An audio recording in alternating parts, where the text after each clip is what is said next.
For more this morning, we're joined from Washington by Isaac Dovere, Deputy Politics Editor for Politico. Isaac, thanks so much for being with us. Good to be here. We have a lot to talk about. Mitt Romney is leading in the polls right now. I don't think even he was expecting that at this period of time. What would a win in Iowa mean for his campaign? If he wins Iowa, he's going to have a really strong wind at his back going into New Hampshire, where he has always had a lot of strength. He's been basically campaigning there since the 2008 race ended. He'd win Iowa, then he'd almost certainly win New Hampshire by a large margin. He'd go into the next couple weeks of primaries in South Carolina, where he might not do as well, but could poll strongly enough to keep the momentum going. Then into Florida, where he's likely to finish, if not at first place, then very near to the top. That could be enough to seal this race up really much sooner than some had expected. Could a second place finish in Iowa also help seal the race up for Romney?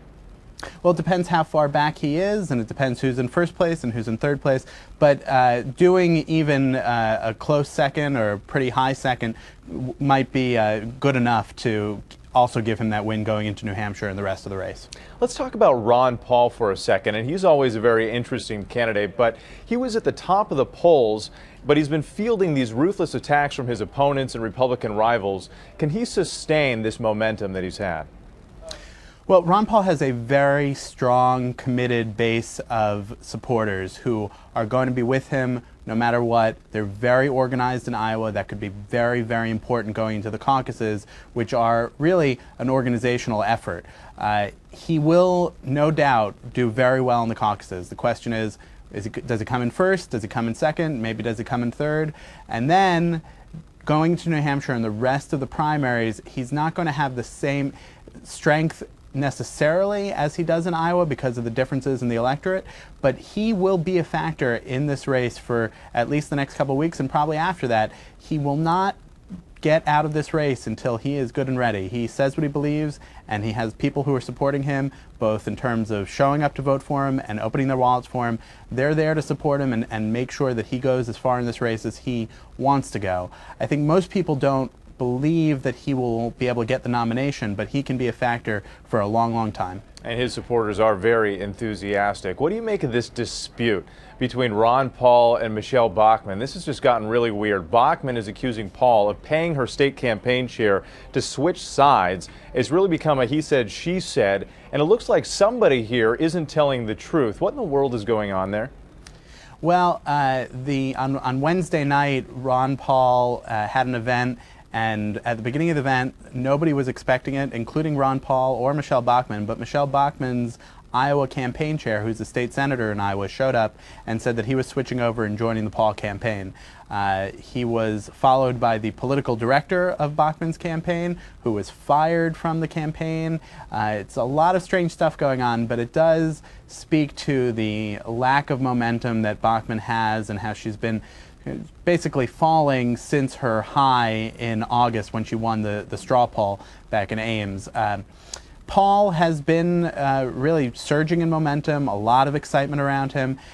They're in a fight here, Bachmann and Paul, but it doesn't seem like it's going to make a difference in terms of Bachmann getting further up in the polls or dragging Paul down. This is an internal political dispute that it really just is a reflection of the bigger themes going on. I guess the follow-up question to that is, why is Michelle Bachmann spending so much time focusing on this? I mean, all the media coverage has been about one of her campaign managers switching sides, and she keeps focusing on that instead of staying on message. Why is she doing that?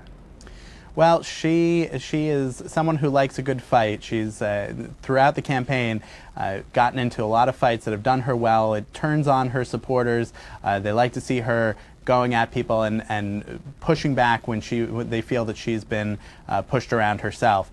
So it's gotten her back into the news coverage, which is something that hadn't been the case for the last couple of weeks. Most people have been sort of looking past Michelle Bachmann, but now, at least to her benefit in this, they're talking about her again.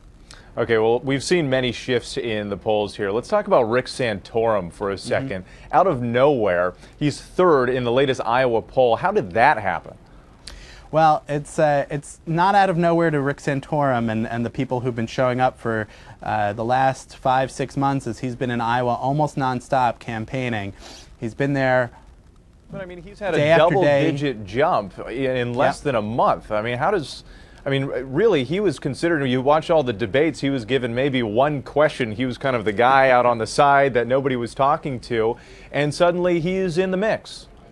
Yeah, well, Iowa is a place where retail campaigning has historically mattered, and it's historically been the people who have been showing up and going to those small events who get propelled in the polls. That hadn't been the case this year. Santorum had been saying he thought he would catch fire at some point late in the race, and it seems like it's true. By going out and meeting people and waiting for the wave to wash over literally every other candidate in the race who's had a spot at the top of the polls, now Santorum might, in these last couple of days, have enough of a momentum burst to get himself into the top 3 places in Iowa. If that happens, he's not polling so well in New Hampshire, but going into South Carolina, there are a lot of voters who are responding well to him and are the kind of voters that could give him a decent finish there and keep him going in the race for at least a while longer. Speaking about having a spot at the top of the polls and then losing it, Newt Gingrich was riding high in November. Now he's falling in the polls. How much of a role are negative ads having against him? It's undeniable that he has seen his numbers drop because of all of the ads that people in Iowa have just been pummeled with, going over all sorts of things about Newt Gingrich's record and past. He had jumped forward because people were really impressed by his debate performances, but as the scrutiny went to him and looked at some of the things that he had done both in his political life, in his private business life, and in his personal life, he just began to fall very, very quickly. He went from first place a week or two ago to now 4th place in a lot of polls.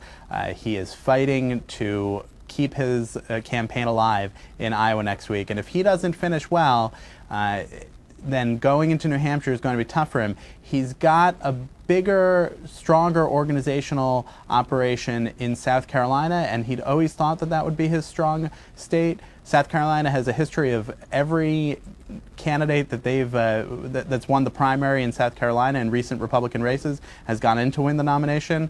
Gingrich, who's a student of history, will no doubt point that out and try to make South Carolina his comeback state if he doesn't win Iowa. But it's going to get tougher for him if he doesn't do well there. And he's going to have to stay popular enough to get there and still be a factor. Politico's Isaac Dovere in Washington, thanks so much for being with us, and have a happy New Year. And to you.